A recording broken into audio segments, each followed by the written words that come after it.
جناب آقای راد. بله خودم هستم. من معارضا فرهنگم، آیا شعر از گروه وسام. یه خبر خوبی داشتم براتون، زیاد هم وقتتون رو نمیگیرم، اما یکی از کسانی که شما رو خیلی خیلی دوستتون دارن با گروه ما هماهنگ کرده بودن که ذره متفاوت‌تر هم بهتون یادآوری کنن که چقدر دوستتون دارن، هم بهتون یادآوری کنن که چقدر عزیزید براشونن. حالا من از شما یه سوالی داشتم، میتونم بپرسم؟ بله بفرمایید. شما قطعاً میدونستید که مادرتون چقدر عاشقانه دوستتون دارن، درسته؟ بله. و اینم میدونستید که ایشون با گروه ما هماهنگ کرده بودن که چه پیغام بهتون برسونن؟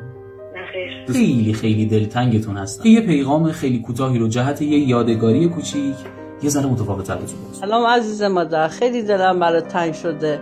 با اینکه از من دوری، دوست داشتم بهت بگم که یادت نره مامان چقدر دوستت داره. مواظب خودت باش، همیشه پشت سرت هستم، بهت ایمان دارم. ایوان دستم خوش خط شد. راستی یادت نره چه ولف کات چه سیکات تو عشق من. دلیل زنده بودنم شدی، رفیق خنده و غمم شدی.